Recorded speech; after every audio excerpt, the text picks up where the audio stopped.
So hi everybody, Tor Webster here, and we are continuing our little series on the speakers for the Legend Conference that's happening this April 13th and 14th, Saturday, Sunday of April this year, 2024.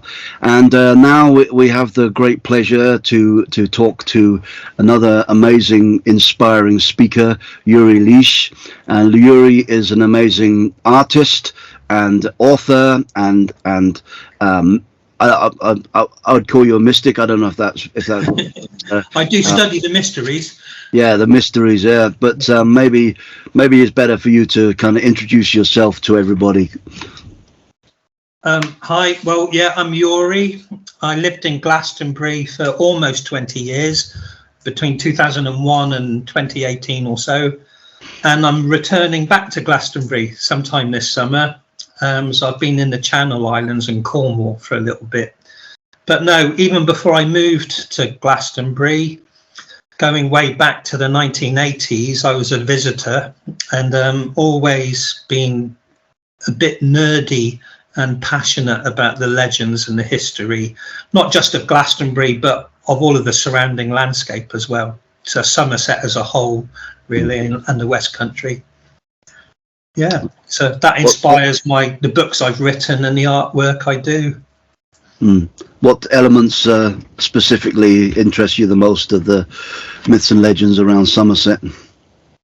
Originally, when I was younger, so even when I was like 14, I was reading books about King Arthur. So the mystery of Merlin and King Arthur was always big to me. And in the early days, things like Joseph of Arimathea and the Holy Grail were really important to me. And then, you know, you can read all of the romances, but gradually as I got older, I got more and more interested in the history that had happened in the Dark Ages and the Iron Ages and the Druids and the Romans and all of that sort of stuff. So for me, the landscape is alive with memory. So even like going to the coastline by Weston-super-Mare, there's Brean Down. And I just love standing on Brean Down and looking out on the Bristol Channel and seeing South Wales and North Devon. And I can visualize Roman ships coming in and Viking ships, you know, and the land is alive with memory. And it's amazing to be able to walk around that and be part of it. Nice. Every hill, fort and town has its history. Yeah. Well, you were definitely in the right place in Glastonbury with all those interests, and it's nice that you're coming back. Yeah. So could you talk a little bit about what you're going to be speaking on for the conference? So for the years I was in Glastonbury, I spent a long time looking at the intrigue of the Glastonbury Zodiac, which is mainly the life and times of a woman called Catherine Maltwood. But that period of time is sort of like the Edwardian years, the 1920s and the 1930s, up until the Second World War. And in Glastonbury, there was a lot going on. The people, the occultists and the mystics that were in Glastonbury at that time are referred to as the Avalonians. And there's a famous book called The Avalonians by Patrick Benham.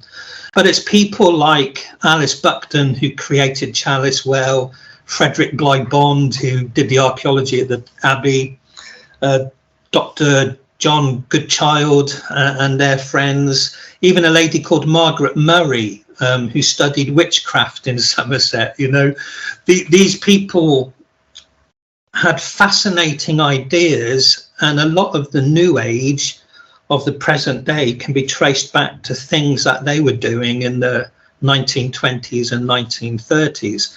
So I'm going to be talking about some of the kind of Arthurian and Holy Grail adventures that they were getting up to and the ideas that they put out there. So round about 1890 until World War II. And focusing on the Grail a bit. Well, that kind of links the stories together in a way, doesn't it? The Grail. Yeah. Yeah. Cool. Of course, even in the Arthurian romances of the medieval days, the Grail is portrayed differently in different stories. So one story has it as the cup of Jesus, another has it as a head on a plate, another story has it as a mystical stone, you know, so, and none of them are wrong. You know, they're all different mystery tradition motifs. So really the Grail mystery is almost the mysteries, you know, and what we're taught in the mysteries. And so whether it's a cup, a bowl, a stone, just depends on the mystery teaching. You know, I believe that the Grail actually is Mary Magdalene. That's been a common idea since the French occultists, because they turned the word sangreal into sang-real to mean royal blood, and kind of imply a bloodline of Jesus and Mary Magdalene. Yeah. That was taken up by Dan Brown with the Da Vinci Code and But different things to different people, and like I said, none of it is wrong. Really, you know? It's a personal journey to find your own Grail, isn't it, really? And that's very true as well. So that, for instance, if you go to Star Lore, there is a constellation of the Grail. It's called Crater, the wine mixing cup.